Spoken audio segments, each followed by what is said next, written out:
Hey, it's a great day. I'm Mike Current, Energizer. Look, there's a lot of people that their mantra in through hiking is couch to trail. You know, do absolutely nothing to get ready for the trail, just essentially go from the couch to the trail. And in this video, my mantra is going to be diet to trail. And I'm going to explain why I actually diet before getting on trail. So let's do this.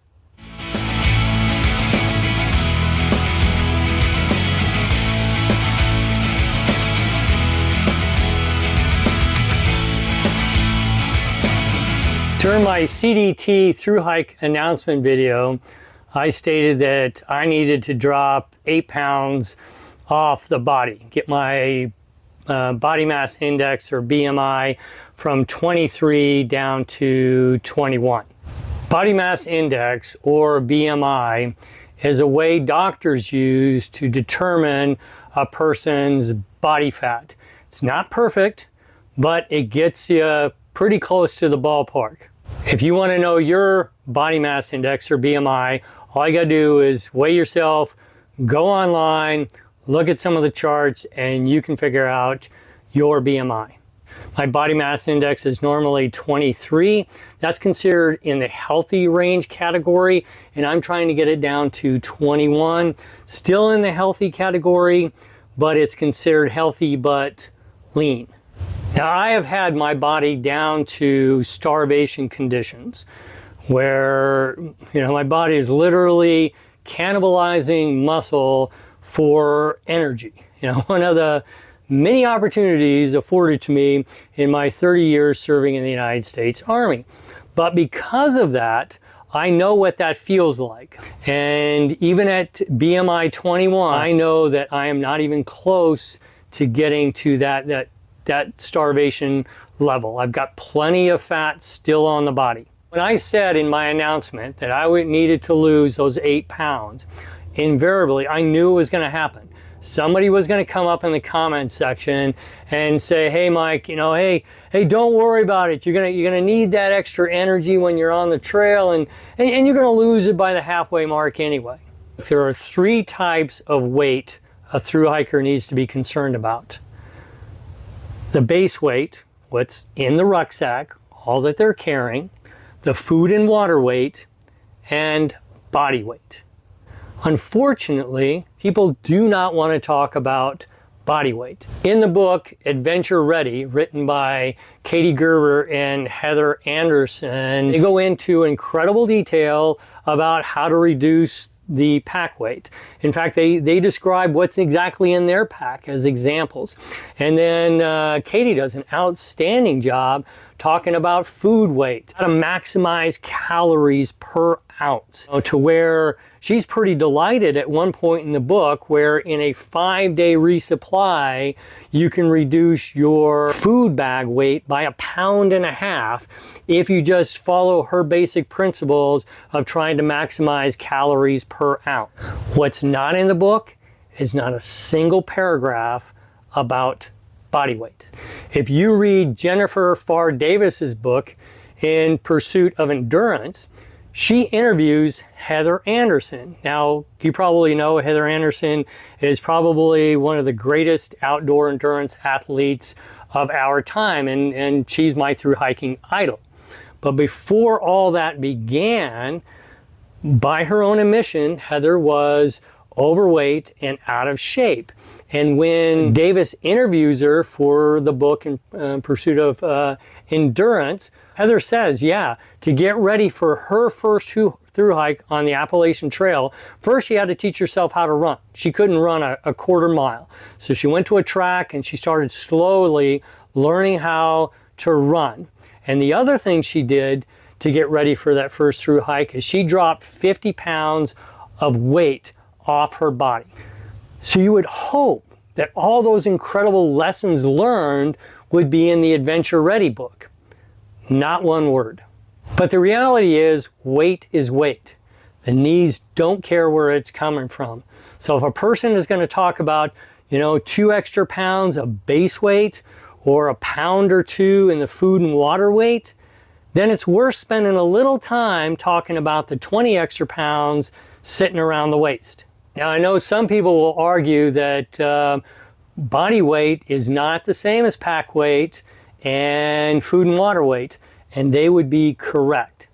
Carrying body weight is harder. First thing is, you can't put body weight down. If I've got, 10 extra pounds in my rucksack and it's kind of heavy, when I'm taking a break or at the end of the day, I can put that rucksack down. I'm not carrying that weight anymore. But body weight, it's with you 24/7. The second thing is pack weight is dead weight. Once you put it down, you're no longer expending energy to move it. But body weight is living tissue. So you got to feed that. So all that energy, all that lungs and blood and energy and ATP and all that kind of stuff that your body is producing, it's got to, partially go into keeping that living tissue alive instead of, helping you get up the hill.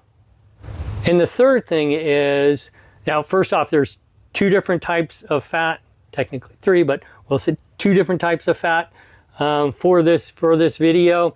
There's subcutaneous fat, and then there's non-subcutaneous fat. Subcutaneous fat, that's the fat that's just under the skin. That's actually pretty good fat. It protects you, and your body draws on that for energy. The other type of fat is non-subcutaneous fat, or visceral fat, or belly fat. That fat is that fat's not good at all for us. First is visceral fat, or belly fat. The body has a hard time accessing that fat. And the other thing is visceral fat or belly fat, that fat that's around the organs, actually secretes molecules that makes those organs not work as efficiently as they could. So those around the stomach or those around the intestines, it makes it more difficult for that part of your body to be able to absorb energy and bring in energy. The fat that's around the liver, it makes it harder for the liver to get rid of impurities. So not only does the belly fat or fat weigh you down, and you've got to feed it, but it's also causing your body to work less efficiently. It's effectively gumming up the works. Now I want to go back to the person that said, don't worry about it, you're going to need that extra energy and lose it by the halfway mark. Well, let's look at that logic of thinking. First off, let's say I take it to the trail and I lose it by the halfway mark. I lose those extra 8 pounds by the halfway mark, and then I go from the halfway mark to the end of the trail. And I make it to the end. Well, I didn't need that extra weight to get me from the halfway mark to the end. So why is it that I needed that weight to get me from the start point to the halfway mark? Just doesn't make sense. I didn't need it over here, so why did I need it here? Second thing is, have you ever noticed by when people reach the halfway mark, they say, hey, they're feeling a lot better and they're putting in the bigger miles, and they're all attributing it to their trail legs, right? They developed their trail legs. Well, it might be because they've dropped 10 to 20 pounds off the waist, and that's 10 to 20 pounds that the knees and the legs are not carrying down the trail. They're lighter, and so they're able to move better. And the last thing is, the person who makes that claim, don't worry about it, you'll need that extra energy and you'll lose it by the halfway mark, they're assuming that that individual is going to make it to the halfway mark. And let's go back to the statistics.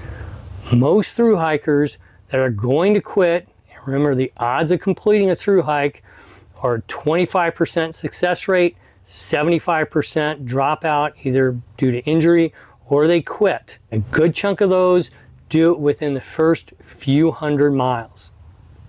So that person that they've advocated to, don't worry about it, you'll lose it by the halfway mark, well, they didn't make it to the halfway mark. They're already off the trail. They didn't get a chance to lose that weight. But maybe, just maybe, had they lost that weight, maybe that's all it would have taken for them to then make it to the halfway mark and make it to the end. I am not advocating that all thru hikers need to show up at the trail as these, skinny little bodies. No, we are all, genetically made a little different. And so we all come in different body shapes and sizes. I get that. I get that.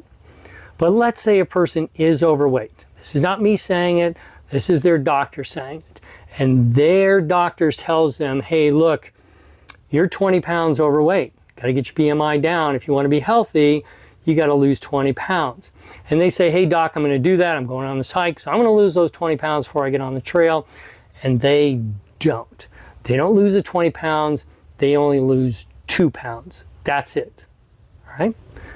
2 pounds. What does that mean?